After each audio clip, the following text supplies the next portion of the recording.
in the rest of the Bay Area too. And I don't know about most of those events, but apparently it's very exciting. So I'm going to talk to you about fluids, electrolytes, nutrition, and renal function. So this, you might decide just on the face of it, is going to be the most boring talk you've heard all day. And many of my nurses here, so we have, everyone is a nurse, by and large? Yeah. And who works in a PICU? And who works in an ED? And who works not in either of those two? Okay, great. So, and there are some non-CHO people here, right? Yes. Okay, great. All right. So for the nurses here at CHO who've heard me speak, I give a series of lectures over kind of really just the basic fundamentals of things we see commonly in the ICU. You guys have heard me talk about respiratory physiology and mechanical ventilation. We talk a lot about shock and monitoring, and we do lots of work on neurologic emergencies. I'm looking over this list and realizing I had all of this last time. And so my goal in a lot of these lectures I do for the nurses is to really kind of go over all of the major systems that we talk about and talk about high points and talk about physiology so that you can remember things that you've learned before but have forgotten, and try to apply them to what you actually see day to day as a nurse. And like I said, fluids, electrolytes, nutrition, and renal is frequently like the underdog, right? That's like the whatever. But as many of you know, and you can read your Calvin while I'm talking and kind of getting myself straight, is that yes, we do a lot of, wacky, sexy stuff in the ICU, for example. You don't think of it as sexy, but it's really, really simple stuff like judicious fluid management, right? And, recognizing that we shouldn't give as many IV medications, and making sure we're paying attention to electrolyte disturbances and getting prompt responses to things like that that are actually really critical to our patients. So I'm going to try to make that case to you that in this very humble system box on your sign-out sheet, that there's a lot of action. And I'm going to sit. Most of you know I usually pace around and have a lot of psychomotor agitation, but I'm going to sit and have my psychomotor agitation.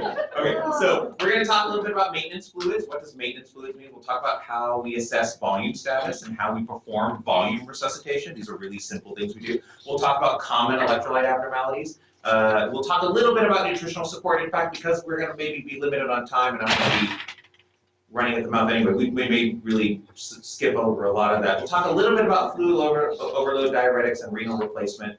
Those all deserve independent lectures, so I'll just really talk about them in the context of fluids in general, and we'll talk about a little bit about DK because it's an interesting fluid dilemma. Okay, so I have to include a little bit of history, and again, this is maybe a little bit boring, but for me, this really helps me put things into context, right? So it has not been a really long time. It's been just over a century that it has been understood that you can restore circulation by expanding extracellular fluid. When you consider that we've had people who call themselves physicians and nurses for 2,000 years, the fact that we didn't get to this until the beginning of the 20th century is kind of interesting. And there was an interesting study where these guys gave IP, so intraperitoneal injection of saline to 9 infants with dehydration, and they didn't die, which is nice. And then we go on to a more nuanced understanding of this. And so then Gamble in the 20s said that the extracellular fluid is really the internal environment for sustaining cell life, right? We tend to focus, now we have microscopes, right, in medicine, and we're looking at tissues and cells. And, the action is on, a cellular level and it's on an organ level. And he's the first one who said, hey, we really have to look at the extracellular space because there's a lot going on here. This is where he measured urinary losses of electrolytes and nitrogen in children who were fasting. And interestingly, this study was for the purpose of inducing ketosis for seizure control, right? So 1923. This has not a new therapy. And then, again, we continue to move on and start thinking about intracellular fluid losses. When patients are really dehydrated, this can then ultimately really affect intracellular fluid loss. And it's Darrow in 1946 who said, look, I'm going to give 20 per kilo of saline by an IV, because IVs were relatively, were not that old, to restore circulation, and we're going to follow it by deficit therapy over a few days, and we can give that intravenously or subcutaneously or oral, right? So now this is starting to sound a little bit like how we manage dehydration, and and fluid replacement in the modern era, right? So this is happening now in around the era of World War II. And so, again, this is a comment by Holliday, which I'll talk about in a second. And so what happens then over time is that we start teaching this new wonderful novel science of fluid distribution and management. And you'll see the comment here is interesting. Textbook chapters written by pediatric nephrologists no longer familiar with emergency room and ward practice fail to reflect these developments. So while we're starting to get this very uppity kind of perspective on how we manage fluids and where, we're forgetting that you have to look at the patient.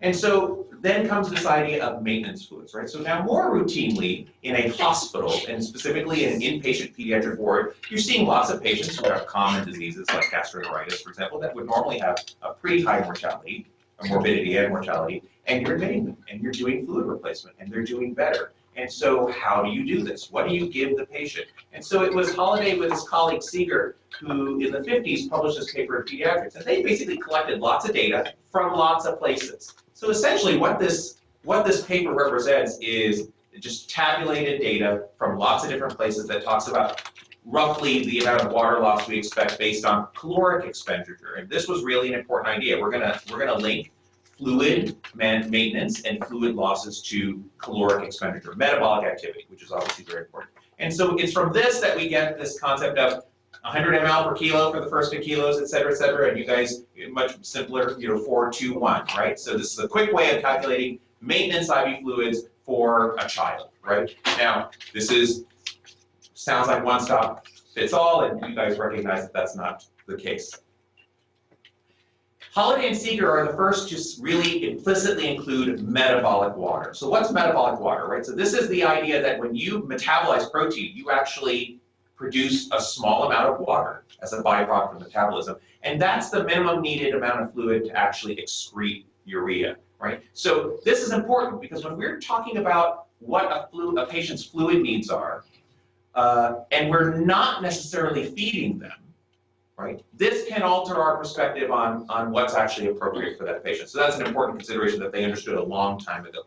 This does include insensible losses, skin and pulmonary, renal losses, so what you pee, stool water losses. It doesn't include lots of things that we see in our jobs every day, right? Fever, sweating, GI losses. Now, I know none of us here ever do GI losses, right? Chest tube losses, hyperventilation, mechanical ventilation. So this is a really simplistic approach that doesn't work for a lot of our patients, especially in a children's hospital. And I'll quickly go through these. You can.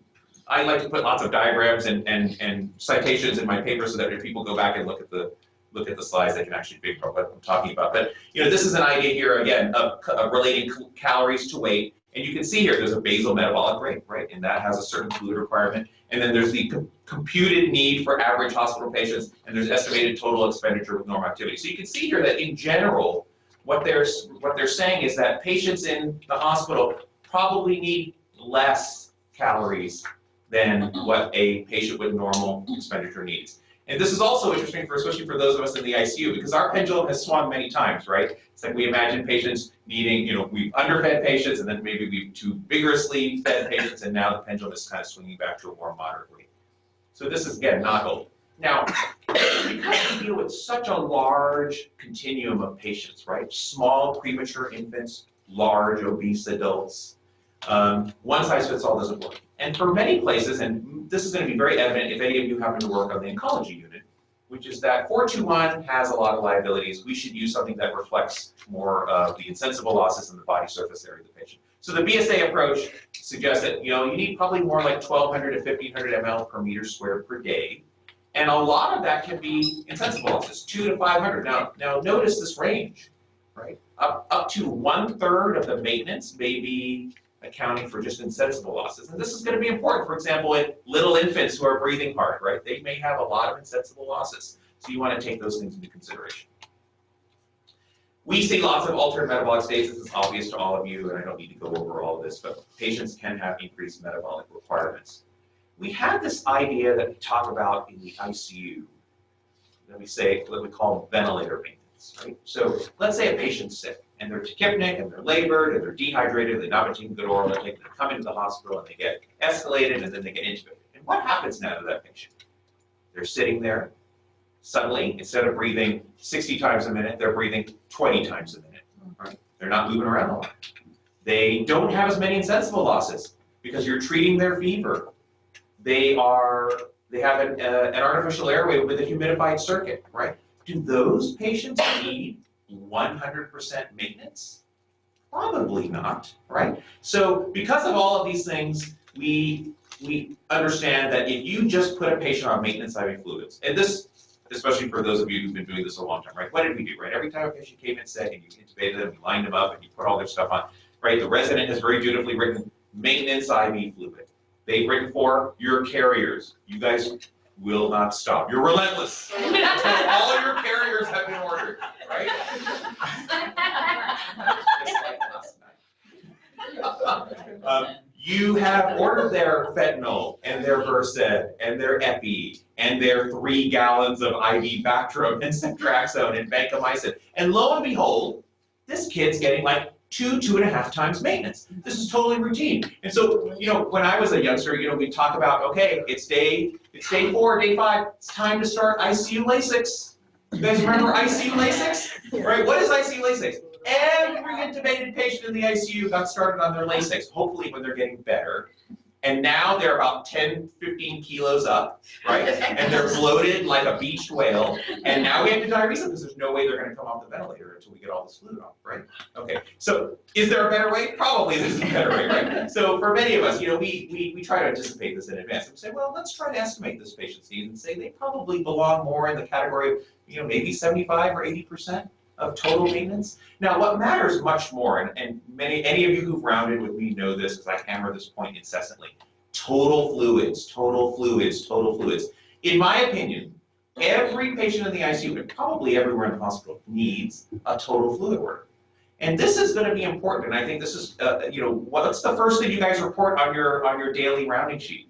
Eyes and O's, right? And why is that? Because we're really trying to get everyone into a frame of mind that not only what is the fluid about, what are these patients' needs? What are their insensible losses? And what's my clinical assessment, right? What's this patient in terms of, their volume status, right? Are they euvolemic? Are they hypervolemic? Are they fluid overloaded? So this is an important thing. Now, I bring up this point about heated high flow and, sorry, that was supposed to be NIV. This is an interesting problem because we do something different than we did 20 years ago with bronchiolitis, right? If you had bronchiolitis and you were hypoxemic and you got transferred from the ward to the ICU, what happened to you? You got intubated, right? Within a few hours of coming to the ICU, almost everyone got intubated because we didn't have really much else to offer those patients. So, those patients they're calm and they're settled. What do we do with them now? Right? They sit on the ward, or maybe even at Summit, or in the ICU, and they're on heated high flow for a week. We've had a few 2-weekers, right? And especially since we're now selecting for more sick patients, more chronic lung disease, et cetera, it begs the question, what's the deal? They're on a humidified circuit, but they're still sometimes breathing 40, 50, 60 times a minute. They're still sometimes labored. They're still having fever, and they're not on a sealed circuit. So are we actually providing by a humidified circuit adequate fluid intake? And I would argue that we may be at risk of underestimating those patients' fluid status. So I'm less fussy about giving them a total fluid of 80% maintenance when they're on heated high flow breathing 50, 60 times a minute. So that's some food for thought for you when you're kind of thinking about how we manage lots of other broad categories of patients. I'll put this up here just because, this is, if any of you recertify things like that, you have to kind of remind yourself of the Parkland formula. I was an attending at Southwestern and Parkland for many years, and so now this is the nice, beautiful new hospital. But as you know, many of you know that the storied burn unit at Parkland is the one that first devised this kind of rule of 9s with burns. And the crux of this is that these patients have dramatically higher insensible losses and fluid losses than most other patients. Now, we're not a burn unit. Does this apply to us? Of course it does. We see lots of patients with multi-system trauma, for example, who have degloving injuries, for example, who have cutaneous disorders that lead to really significant skin disruption, right? So like the ONC patients, for example, the GVHD patients, the patients with Stevens-Johnson. So this is actually not all that far removed from what we see occasionally in our PICU. And it's certainly true, are there any neonatal nurses here? None, but well, if you take care of a really, really very low birth weight premature baby, this is a similar problem, right? Because in terms of their integumentary defenses, it's really poor. So what do we call standard IV fluid? If you just don't think about it, this is the bag you grab, right? D5, half normal saline with 20 mil equivalents per liter of K, right? Completely standard IV fluid. And this is an interesting choice because notably, what does this have? It has 77 millivolts per liter of sodium. And interestingly, hyponatremic formulation, right? And then what else does it have? If you guys remember glucose infusion rate, GIR? Right, so the older nurses especially will remember, because you pull out your calculator, you have to sit and calculate your GIR all the time your patients. I had to do this in my head for years as a resident and a young attending. And I don't know if anyone calculates anymore except the nutritionist. But glucose infusion rate implies, okay, this is the amount of carbohydrate substrate that I need to provide my patient to, be adequate. And normally we say, what's an adequate glucose infusion rate?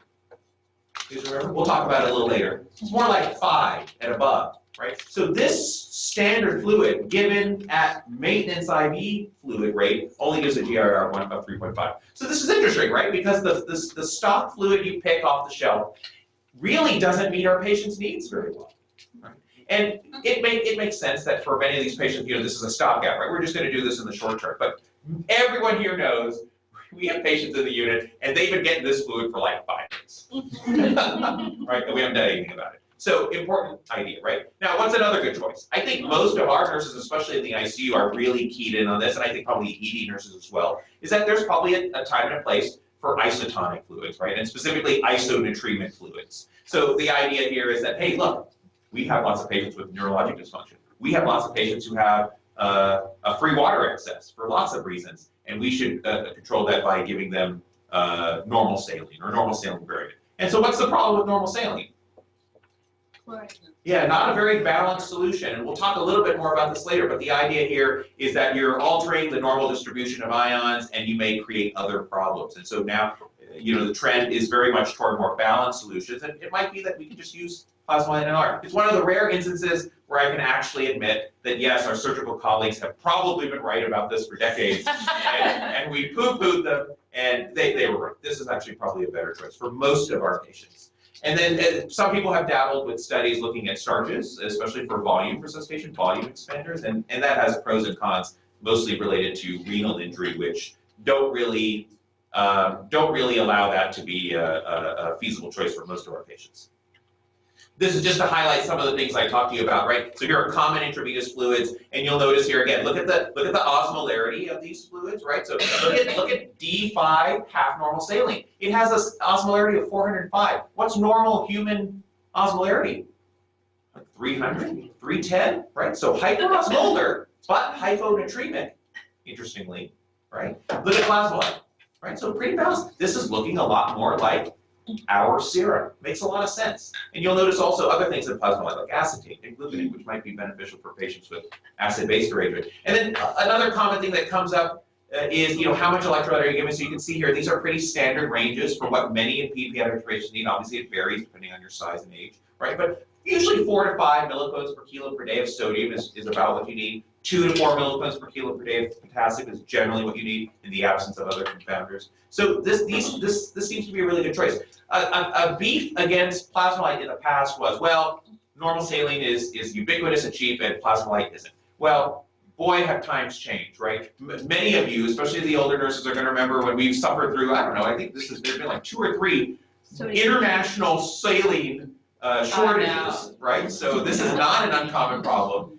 and Plasmolite is certainly just as ubiquitous now in our ICU, and lo and behold, it's not really significantly more expensive. So maybe Plasmolite is going to be the fluid of choice that we're going to use primarily, especially in the ICU. I'll talk about this very briefly again. My nurses know that I'm pretty nerdy I'm sure there's a few nerds out there in the audience. So when you're really curious about things like, well, why does hyperchloremia cause acidosis? Why is that a problem? Here's the simple lesson I want you to learn, because you guys are used to hanging bags that show everything that's in it, right? Your D5, half, normal, saline, decay, and you're used to hanging bags and fluids and blood products where you're not intuitively immediately sure about what you're giving. And the idea here is really simple, which is that when you just give something really simple like D5 half normal saline or D5 normal saline, right? That doesn't look anything like your serum, right? And so you're bound to screw something up. That's really the lesson, right? And this is another, I think, strong motivation to move more toward balanced solutions for our default rather than anything else. So now, when your doctor says, let's give some normal saline, right? Or let's hang this maintenance IV fluid, it's reasonable for you to say, hey, maybe there's an alternate better choice that would make sense for our patients, right? It almost always starts with what the nurse grabs off the shelf. Okay, so that's the point of this. It's a busy slide. For those of you who are nerdy, you can go back and look at the slide and you can teach yourself about Stewart's physical chemical approach. Some of my like reading in the evenings. GIR, I already basically talked about this. So again, this is meant to be a resource and reference for you. So if you're curious about this, or you're pulling up, you float to the NICU when you haven't been there in a long time, you can pull up GIR and you can remind yourself about what we're really trying to give to babies. But what's the point generally about this, right? Babies, like a term baby, needs at least 3 to 5 milligrams per kilo per minute of glucose. So when you hang that stock fluid, you're giving them the bare minimum. That's the point. And so we want to really move along in patients and give them some energy substrate, right? They need energy substrate to get better, and so you're going to have to move on from stock fluid. Glucose control. This comes up all the time when we talk about fluids and electrolyte management, right? Which is that many of our more seasoned nurses went through half pint recently, right? So we had a large prospective randomized trial to get glucose control, right? The idea here is really simple. In critically ill patients, we see a lot of insulin deficiency, and we see a lot of insulin resistance. We see a lot of insulin resistance, actually, right? Kid comes in with septic shock, right? And their glucose is 400. Is it because they're a stress response? Yes. And they also can have really quite substantial insulin resistance when they're in that metabolic, that shock state. And so the idea here is that reducing GIR in hyperglycemic patients may deprive them of critically needed energy supplement. This happens all the time. It drives me bonkers, right? I'm taking call, I'm coming in on sign out, and they said, yeah, the glucose, in the post-op cardiac, 8-day-old was 250 after they were on cardiopulmonary bypass for 5 hours. We took all the glucose out of their lives. Slam dunk, 100%. What are you going to be doing in 5 hours? Right? Maybe treating the seizure and then I don't know. Right? This kid is going to be in a low cardiac output state. They're going to be comatose and/or seasoned. Right? This happens all the time. We should be much more restrained about a normal metabolic stress response. However, there is some evidence, and several studies, especially in adults, have shown that if you remain hyperglycemic for long periods of time, that's probably not good for you. Right? And the idea is it the glucose or is it the thing that's causing you to be hyperglycemic? This is always the rub in our clinical trials in critically ill patients, and that maybe tight glucose control will help. All right. So let me kind of summarize tight glucose control to you. Okay? We had on the left the big landmark New England Journal article from 2001. So this is when let me think about this. I was in my ICU fellowship, and so adults. So Griet Vandenberg, I think she's Dutch. So they did this really beautiful study, interventional study, and they said when we did tight glucose control with insulin in adults, we dramatically improved morbidity and mortality. And everyone went nuts, like they always do when the big landmark studies come along. And they said, we should do this in children. And what happened? Well, it turns out, all my nurses know this, we suck at titrating insulin. Terribly, right? And what do? We make them hypoglycemic.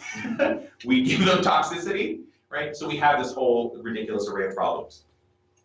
So what happened next, right? So we showed in kids with the half-pint study that, look, we're not very good at titrating insulin. Technology will save us, right? It's like getting a new Apple Watch, right? This little computer and this little algorithm and this beautiful little sensor that we're going to install in the patient is going to solve all their problems. And what did half-pint show? Negative study. No benefit, maybe even a trend toward harm, because we still sucked at titrating insulin. So long story short, we don't have compelling evidence for tight glucose control. What we probably have a consensus on, although it's not well supported, is that treating persistent severe hyperglycemia probably makes sense. So I would take a threshold generally of 200, right? If our patients are persistently over 200, when I mean persistently, I mean like over 24 hours or longer. That's a patient we should consider providing insulin to help them utilize the substrate. But there are lots of holes in that theory, so that's all I'm going to say about that, all right? Let's skip this because we're going to run out of time. But again, distribution in the body, it's good for you guys to familiarize yourself with the trends that change over a patient's lifetime, right? So as you get older, you have a decrease in extracellular fluid and you have a decrease in total body water, but your intracellular volume remains the same, and you've got to get your Kelvin and Hobbs in there. So this is one of, I would say, the most common, and I would argue, the most important job for pediatric nurses to do after airway and breathing. I think this is the most important thing you do in your jobs every day, which is how do we assess volume status in patients? And I think most of you can recite off the top of your head most of the common things that we use to make our assessment, right? Ultimately, this is going to be about an assessment, right? There is no magic volume meter, right? This is all about making a clinical assessment. So what do we look for, right? In physical exam, what are clues that a patient is maybe fluid down or fluid up, right? We look at skin turgor, right? Ooh, look, that skin's tenting. Or that kid is shining and glistening lymph-like in the light of my overhead, right? I mean, this is a bad sign. Mucous membranes, right? It's like, this is what I see sometimes, like, I can totally imagine Molly doing this, taking her swab and sticking it in the dehydrated kid's mouth, and then suddenly it's like, I can't get it out. This is like too super tacky. Like, we see this in patients, right? Do they make tears? I think tears are underestimated. I think we have to pay attention to tears. You know, if anyone here knows, you know, every time I go to Faith's bedside in the annex, right, she starts bawling, right? And I look and I say, she has adequate fluid, you know? Like, this is making me happy, right? Capillary refill, right? And you guys all know there are lots of liabilities with all of these things, right? If you have cardiomyopathy or heart failure, well, your capillary refill might not be so good, and yet you may have pretty significant fluid drain. So again, all these have to be put into context. Look for edema, right? But if you have capillary leak syndrome and all your fluid's leaking out into your periphery and you have nothing intravascularly, that's a big problem, right? Listen for crackles, right? Yeah, sure, you may have pneumonia or bronchiolitis and you're going to hear some crackles. But kid comes in septic shock and they sounded clear, and after 80, 90 per kilo, now they've got crackles by louder. Oh, well, that's an important data point, right?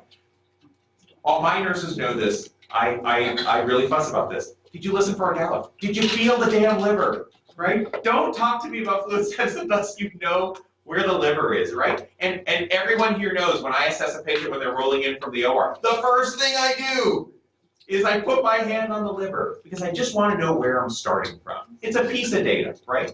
And in the context of the patient, right, the trend may be helpful, right? A big liver in an ONC patient may not tell me anything, right? But a liver that comes down 7 centimeters after we gave the 90 per kilo fluid, and now I hear a gallop and crackles, that's important, right? So lots of interesting physical exam findings that you have to put into context. Now let's talk about data. What are clues that a patient may be fluid up or fluid down, right? So stuff that we pay attention to are things like weight, right? I don't know, how long has it been? It's probably been at least a month since I've had my last, why can't we do daily weights? Rant, right? And we have to remind ourselves periodically that simple data is sometimes really useful to put the patient into context, right? Vital signs, right?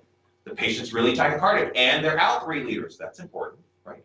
Urine volume and specific gravity. I have to pick on you guys about this one a little bit because I would have to say the most common observation that leads to a fluid bolus overnight in the PICU is decreased urine output every single time. And there are lots of liabilities to that, as you guys can imagine, right? Total fluid balance, right? So one of the magical things that was supposed to happen with an EMR is that now you get readily accessible data and you can put it into context. And when you say, oh my God, this patient that's been here since their last birthday is up 18.8 liters, and the kid is skinny as a stick, right? And so we understand that total fluids don't tell the whole story. And importantly, what do they not tell us about? Insensible losses, right? So that's a big problem, right? Pulsus paradoxicus. I say this, there is no call that goes by that I don't make you guys stare at the respiratory variation in the arterial line, right? There isn't a call that goes by, right? And then we use other data, right? A CVP and an LAP. Now, they all have, again, liabilities too, but I would highlight to you the trend, right? If your patient has a CVP and their CVP went from 5 to 12, and now you have a gallop and crackles, right? This makes sense. The data makes sense in that respect. Ultrasound. The emergency room doctors, so those of you who work in an emergency room, you know your doctors love rolling over the machine and looking at the IVC, and they're staring intently at the IVC. They're ignoring the bad perfusion. They're ignoring the absence of tears or the tachy mouth, and they're saying, look at the IVC. And I think there are a lot of problems in kids in just using IVC measurement, for example, to assess volume status. I think it helps you at the extremes, right? If your IVC is collapsing every time the patient breathes, or if the IVC is bloated and doesn't even shimmer as the patient's breathing, those are probably informative. Everything in between, it's not so clear. In kids, it may be a little more useful in adults, adolescents, or adults. So, we're pretty restrained about using ultrasound for volume assessment in the PICU.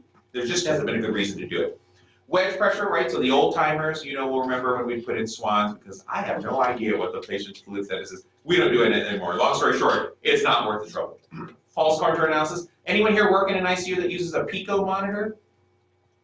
So if you work somewhere, you might see this. These are cardiovascular monitors that kind of do some of the things that a wedge pressure or a swan would do, but it does it with a big arterial line. And basically, they're really analyzing carefully the shape of the arterial waveform to give them information about the circulation. And it's not very common. It has some potential complications, so it's not ubiquitous.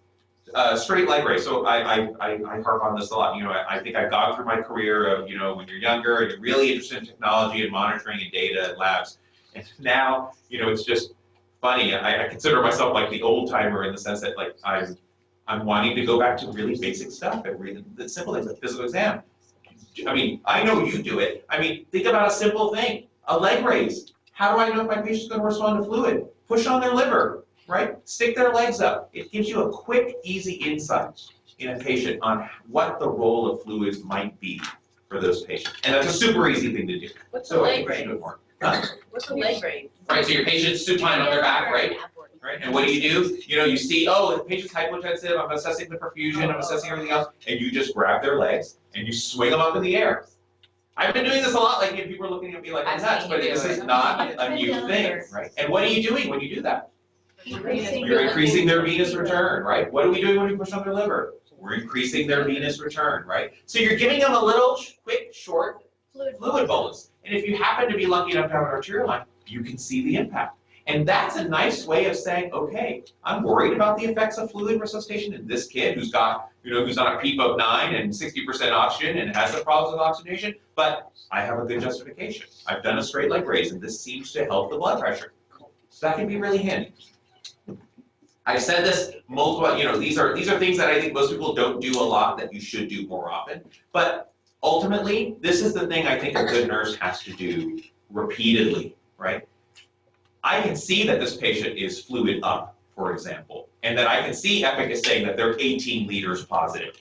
But what's really happening in the circulation? What's happening intravascular? I think that's really the key when we're doing these assessments.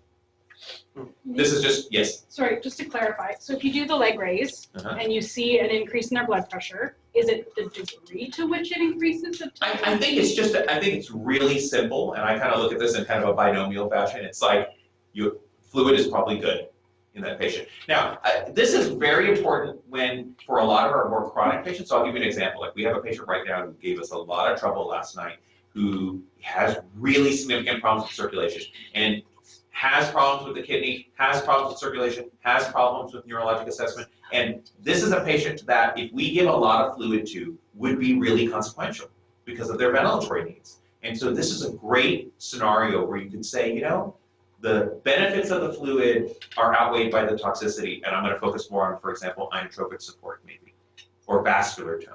So the simple answer for you is, I think if a patient's blood pressure, if a patient's hypotensive and they get better with a straight leg raise, I would be more predisposed to giving them more volume. I think that's the simple way to say it, and that's the most I'll say. Because I'll probably contradict myself the next time you're on with me in the unit. Not this one. Not this one. And if fluid isn't the issue, you expect no change or just? Yes, I think that's the common thing that I see the most. I think in my personal observation, there are a lot of patients where I'm wondering whether they might benefit from fluid, and I see no increase in blood pressure when I do the straight leg raise, and I think that's not where I'm going to go, because now I can't justify the toxicity of the fluid, and I'm going to focus on something else, like cardiovascular medication. I think that's the easy way I would say it. This is just to remind you what pulsus paradoxus look like. You can see this everywhere. You don't need an art line. So for those of you in the ED, if you have a decent waveform on your pulse ox, you can see respiratory variation in your pulse ox. You should be looking for it. Because for you guys in the ED, you're sometimes the only you're the only person who sees what the kid looks like before 20, 40, or 60 per kilo look like, right? Right? Because there's already been 6 MD handouts, right? In the process of you taking care of your one kid. So you sometimes are the most important common denominator in making the fluid assessment, right? Because after the 60, 80 per kilo, I come in and I see a kid who's a little fluid overloaded, and I may be skeptical, right, of what their needs may be. So this is really important. You are getting all the Calvin and Hobbes in, right? Okay, good. All right, so very swiftly, because many of you who've heard my shock talk, I spent a lot of time talking about this. I'm gonna do my kind of my highlight reel of fluid resuscitation, right?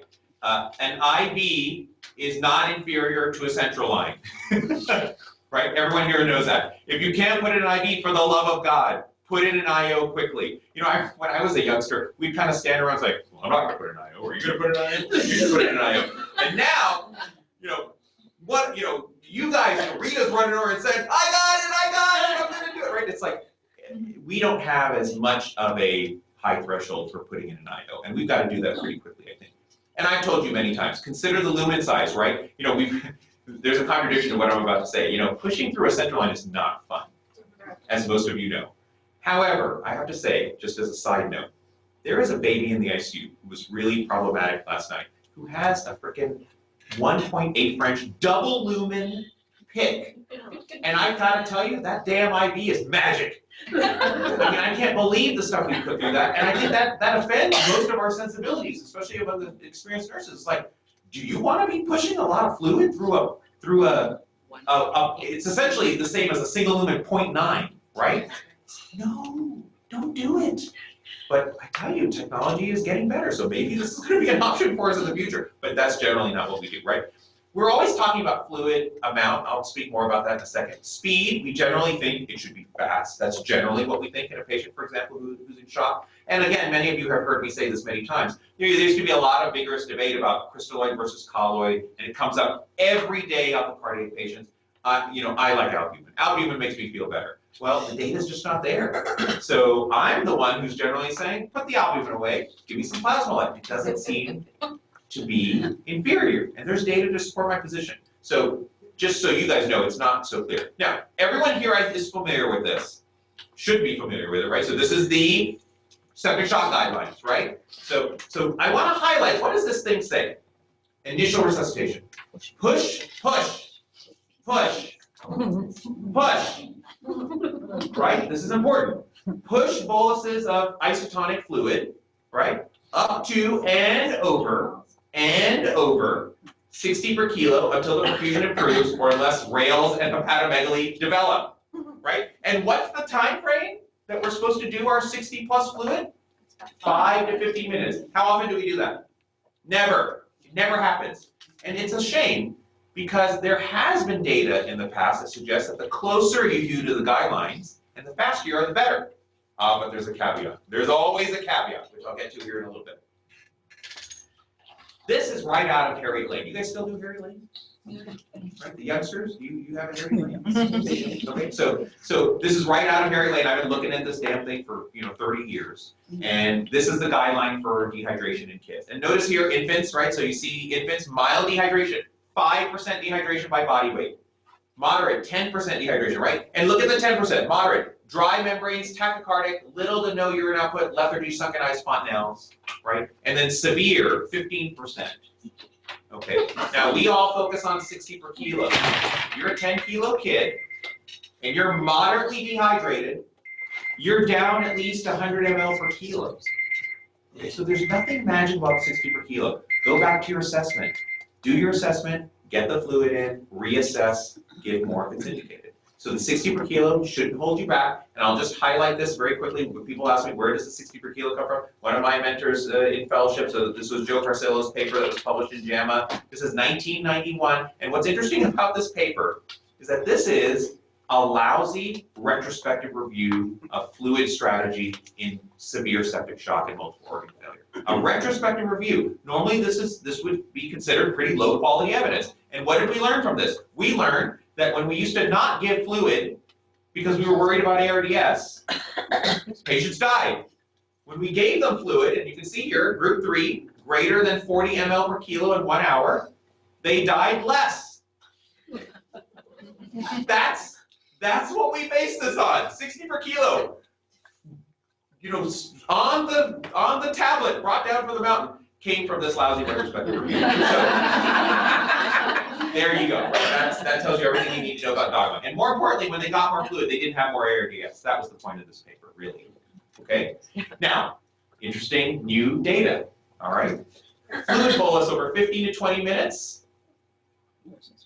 is probably superior to fluid given over 5 to 10 minutes in the first hour.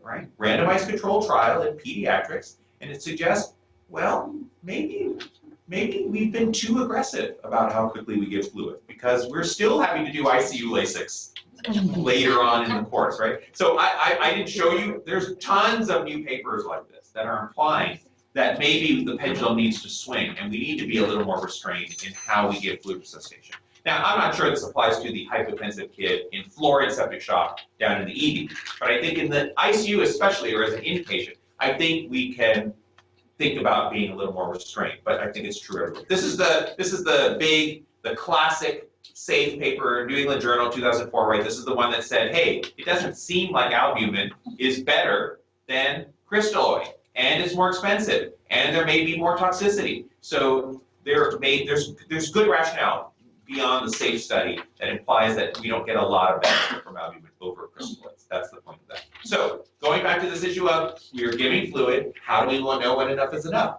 Maybe we see our pulsus paradoxicus go away, right? Maybe we see our respiratory variation attenuates and now it's pretty even, right? Maybe you did your straight leg raise and your blood pressure got better after you did the straight leg raise and then after you gave the bolus, right? That might be the data, the most reliable data that says that we've given enough fluid. I'm not so sure about all the other stuff, including I didn't include it on their ultrasound because some people think that's important. And once again, we go back to this issue of intravascular or extravascular. Okay, let's quickly go through some electrolyte abnormalities. Said a lot about fluid. I'll hit, since we may not have time, I'll hit the 2 big ones that we deal with all the time, and then I'll highlight a few others, right? So a simple thing I want you to remember about electrolytes, because I feel like people get a little too busy and overwhelmed in trying to figure out why an electrolyte disturbance happens. And I like to think about things, most of you know me, I like to think about things really simply, okay? If your electrolyte level is low, why could it be low? Maybe you're not taking enough, right? Maybe you're losing too much of it, or maybe you have too much free water. Really simple. And then the other caveat you can add is maybe it's moved inside the body from one place to another, right? Or hidden from your view because it's bound to something. These are the common reasons why something might be low. Why are things high? Took too much? You're not getting rid of it. You have too little free water and you're concentrated, or it's moved from another part of the body. Really simple. So when you sit here and watch us scratch our heads about why the patient's hyponatremic, right? We can really go back to basics in this regard. So speaking of hyponatremia, right? So certainly we see patients who are hyponatremic because they're malnourished and they're not having enough salt in it. That can certainly happen. But much more commonly in sick pediatric patients is they have increased losses, right? They're sweating, they have vomiting and diarrhea, or we've left the NG tube to suction for too long post-op, right? That happens a few times. Our patients who sit in the ICU for weeks with an EVD, right? We check electrolytes in those patients a little more frequently because, oh gosh, he put out, 250, 300 ml of CSF yesterday. He might be losing a good amount of salt, right? Urine losses, we certainly see a good amount of AKI and nephropathy in our patients. We use a lot of diuretics, right? And that can certainly lead to significant electrolyte losses. And then certainly we do have some scenarios where we have some kind of neuroendocrine dysfunction, right? So maybe your adrenal function is not very good, right? Maybe your central nervous system regulation is not very good. We talk about cerebral salt wasting. For many years, people didn't know what the hell they were talking about when they said cerebral salt wasting. What do we think this is due to? It's probably a relative state of hypoaldosteronism, and there could be lots of reasons, right? You could have a brain tumor, right? You could have a TBI, you could have seizures, you could be a drug effect. There's lots of reasons why patients may waste salt because of a disruption of neuroendocrine chain of events. So we have to think about a lot of those possibilities. And then certainly in the ICU, we certainly see a fair number of patients who have an excess of free water because we gave them too much, right? Because we left them on the D5 half normal saline for too many days, right? That's the common one, I think, that leads to free water excess. And the other one that we see periodically is SIADH, right? So this is the patient who's swollen, they're not peeing very much because they're holding on to all their free water, okay? And I'm gonna skip over all this. You guys can go back and look at the slides and read and remind yourself, hey, this is what a patient experiences when they have hyponatremia, okay? And the treatment's relatively straightforward, and I think, again, recognition is the key, so for the sake of time, I'm gonna skip over this. Hyponatremia, we see a lot of hyponatremia. Again, you can have neuroendocrine dysfunction. We give a lot of steroids to patients. Mostly what we see in the ICU is deficient free water. That's the common cause for hyponatremia in our patients. And you guys know the symptoms of that. And then again, the treatment's pretty straightforward, right? You just look at the cause, and I would highlight here free water replacement. That's probably the most important thing we do for hypernatremic patients. Now, sometimes people get a little confused about the big three, which are the big three things in sodium dysregulation in critically ill patients. And I put this slide up, and you guys can review it so you can remember these are different. They're pretty different clinically, right? Central DI, right? These kids are dry as a bone, right? They're peeing their brains out, and they are really hypernatremic, right? They have a lot of urine output, right? SIDH, I told you, swollen, right? Hyponatremic, not making a lot of urine. And there are caveats here, right? There are kids with SIDH, right? Here's what happens all the time in the ICU. Kids hyponatremic, someone orders hypertonic, like they don't make a clinical assessment. What do they order? Hypertonic saline. What happens when you give someone hypertonic saline even when they have SIDH? They pee. Now the urine output's not so low, and someone says, well, it can't be SIDH. I see this, honestly, dozens of times a year. So be mindful of what the initial clinical phenotype is of the patient before you start going crazy with hypertonic saline, right? And then cerebral salt wasting we talked about. And again, these are patients who are losing salt, and so therefore they lose fluid. So what are they? They're hyponatremic, right? Unlike DI, they're hyponatremic and dry. Hyponatremic and dry. Okay, it's not all about sodium mostly.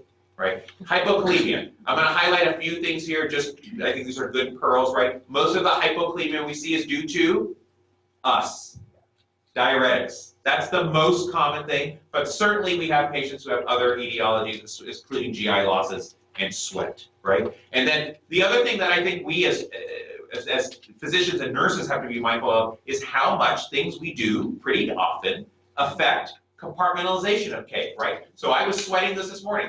I think most of you will know, I can literally count on one hand in a year how many times I order bicarb. Well, guess what? I was giving a buttload of bicarb to a patient this morning, and I was thinking, the kid with a cardiac disturbance also, and all I was thinking about what that damn bicarb was, I hope we don't make him too hypokalemic too quickly, because he's at risk for more rhythm disturbance, right? And so this is a big deal, right? We can do a lot of things like insulin and bicarb and albuterol that can really make you hypokalemic. And I generally don't sweat hypokalemia, but if you've got an irritable heart, for example, hypokalemia is a big deal, okay? The joke I used to hear all the time when I was a med student was, well, hypokalemia never killed anyone unless you're on DIG. But I've seen that, I've seen that disproven several times in my career, so I don't take it so lightly.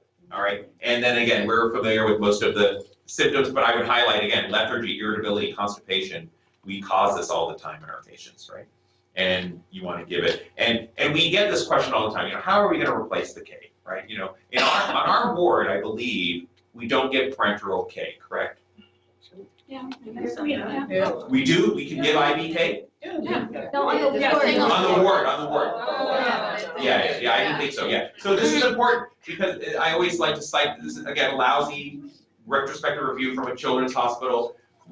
This is from like 25, 30 years ago when I was a resident.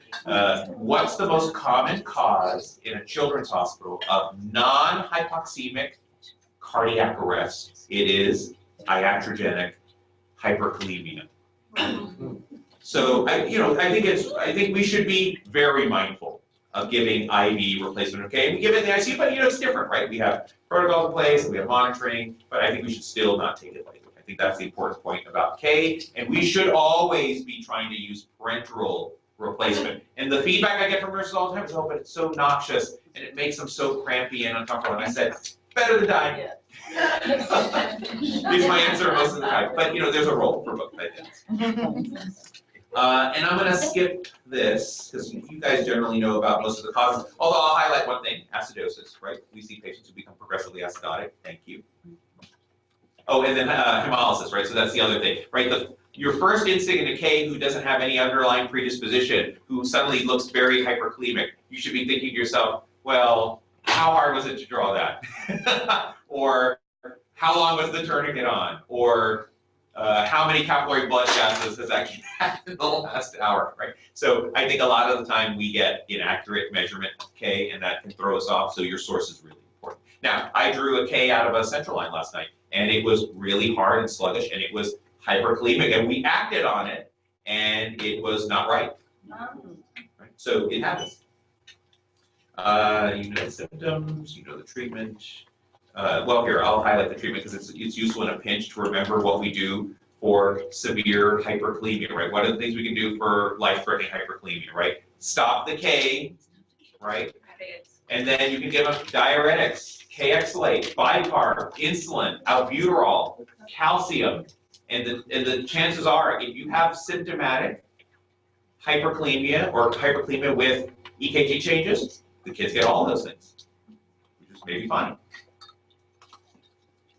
I think we're going to be running out of time, so this is one of those things. Brianna will have the slides. You guys can look at the slides later, and you can see a common cause of hypocalcemia and hypercalcemia. I actually added this after my nurses said the last time I gave a variation of this talk, let's talk more about electrolyte disturbances, and still didn't have enough time. But anyway, it's there. Symptoms, treatment. This is, I think, a good summary of things we see a lot. Let me highlight something here, because this is a mistake people make a lot. We sometimes have intractable hypocalcemia, and we're struggling to get the calcium up. And the kids may be seizing or having cardiac abnormalities, and we forget a really important thing. The pattern of calcium follows the pattern of magnesium. If you are profoundly hypomagnesiemic, you are not going to get that calcium up.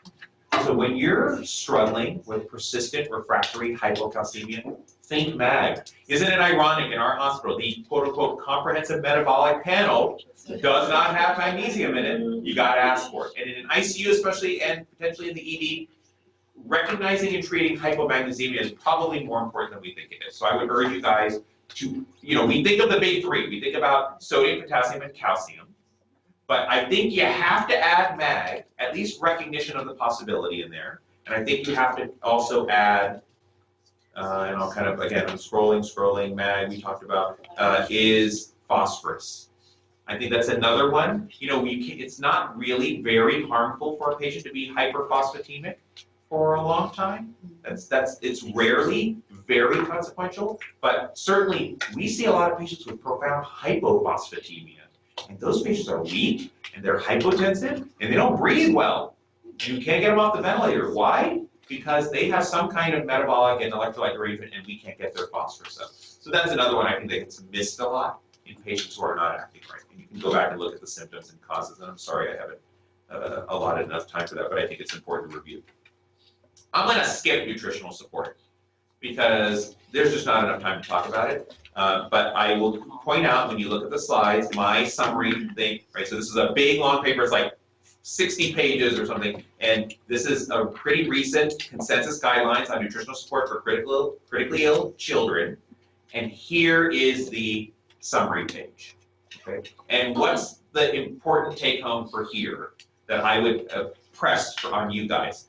Enteral nutrition is the preferred route when you have a functioning GI tract, and nursing knowledge and advocacy is really, really critical for making this happen for patients. Because you're the ones who will frequently change the minds of the physicians and say, well, there's no good reason why we can't treat this patient.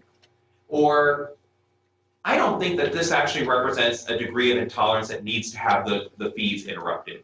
And there are really abundant studies now that show that when nurses are educated about the mythology around feeding intolerance and what constitutes a reason to stop the feeds, that you improve the rate of calories given and you improve outcome. This has been pretty unambiguously shown in the literature.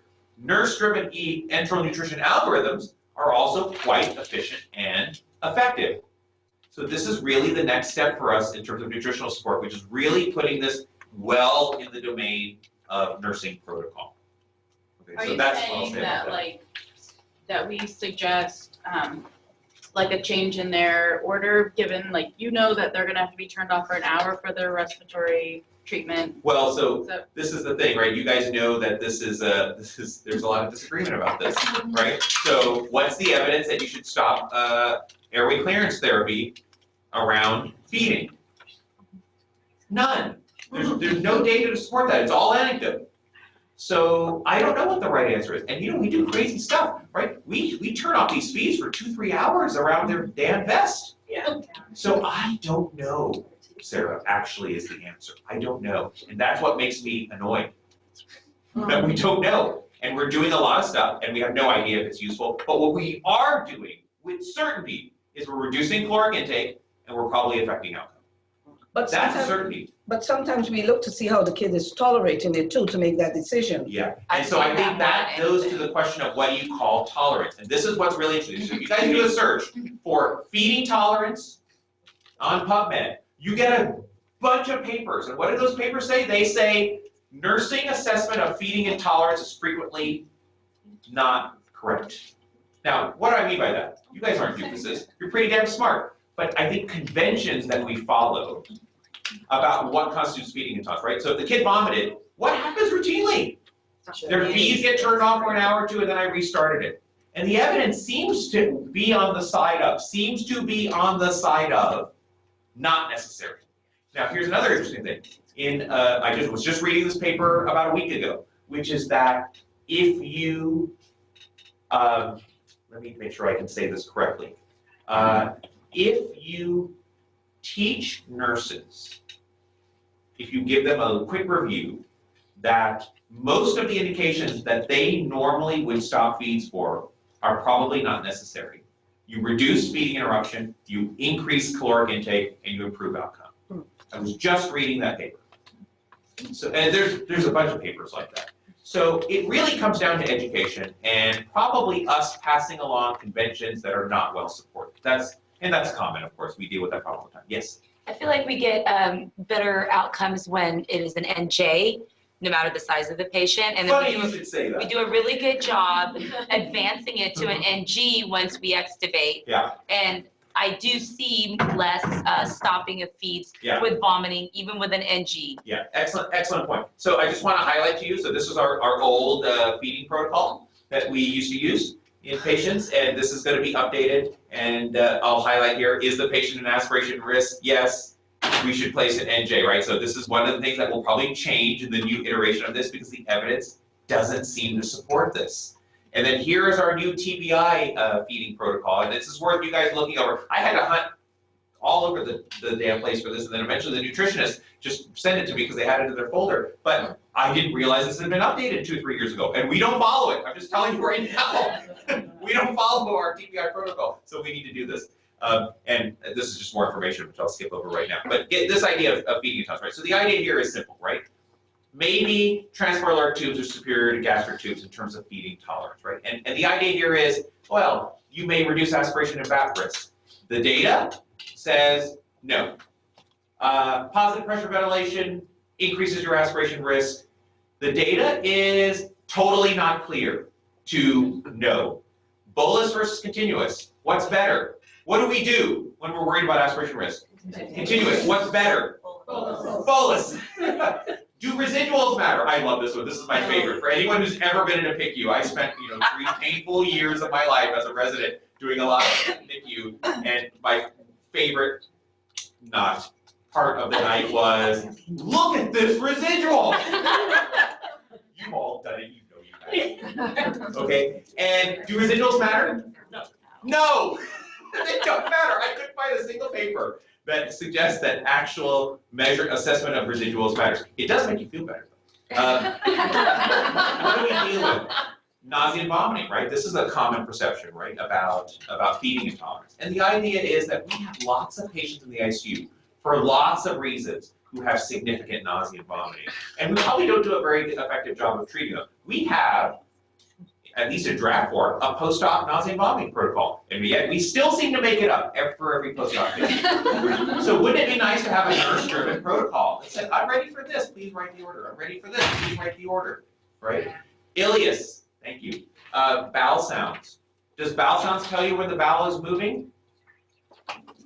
What do you think? What do you think by my rhetorical question, right? No, it doesn't. You need air, right? So if you have an airless bowel sounds don't tell you much about how much the bowel is moving. There are a lot of places they do ultrasound. Oh, look, it's moving. We can start these now. Naloxone, there is some encouraging data. It's not universal, but there's some encouraging data that narcotic-induced ileus may be ameliorated by naloxone. Prokinetics, very poor data, right? Reglan, erythromycin, all this stuff. Very poor data that it's actually helpful.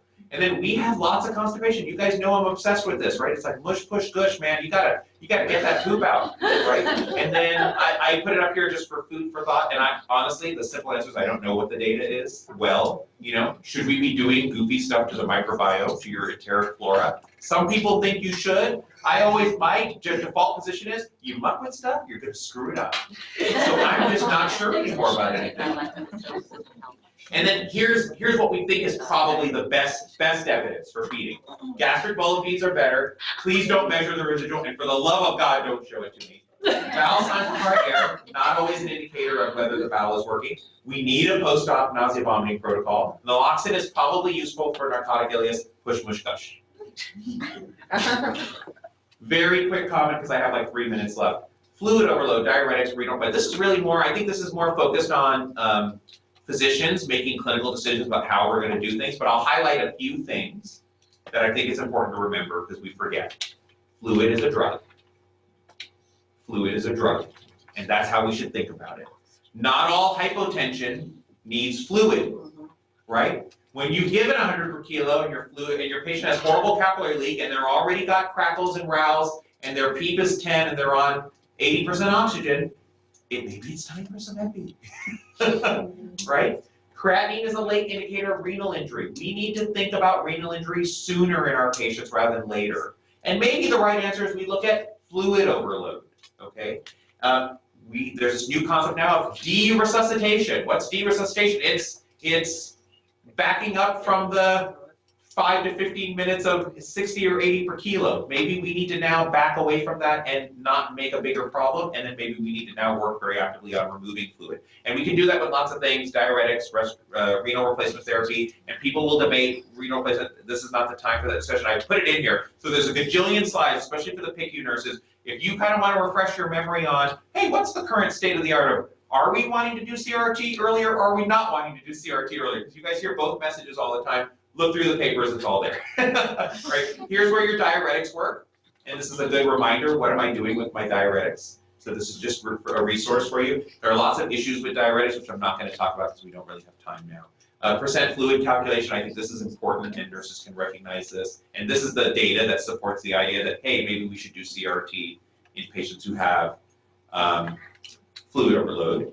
And then I'm going to scroll through this really quick and tell you about, quickly, DKA.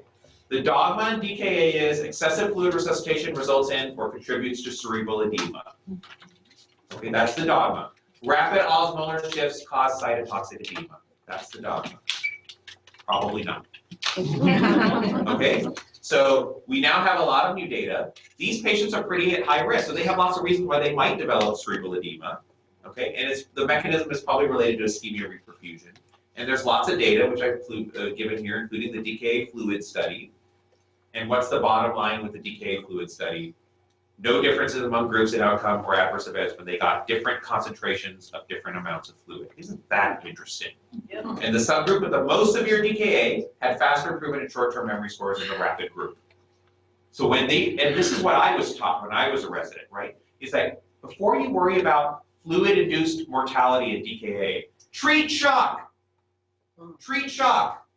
That's really the point of that. Pretty simple. Okay? And then maybe we should use positive light. Hooray! Okay? And here's some guidelines, and then I just also wanted to highlight for those of you interested in the ED, I would urge the ED folks, when you get a chance to review the slides, to go back and look, because it is important to make this distinction between these two phenomena of hyperosmolar, hyperglycemic state versus DKA. They look somewhat similar in some respects, and I give you some data here to just remind yourself of how they're different. But the point here is that HHS are much drier, and they need much more fluid resuscitation. So despite the fact that we're already silly, kind of too restrained with fluid resuscitation in DKA, these kids need much, much more, right? They need 100, 150, 200 ml per kilo of fluid frequently. So what's the summary for this mad onslaught of nonsense I just threw at you?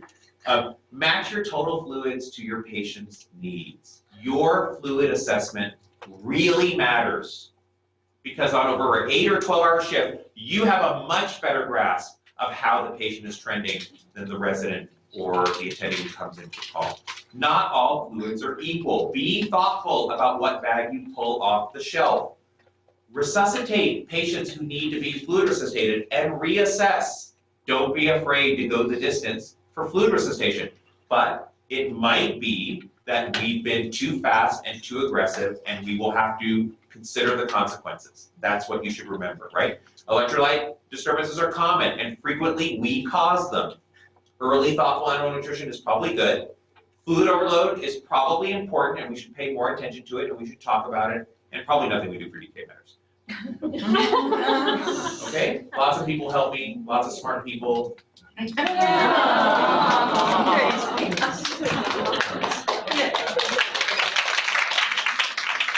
may need a post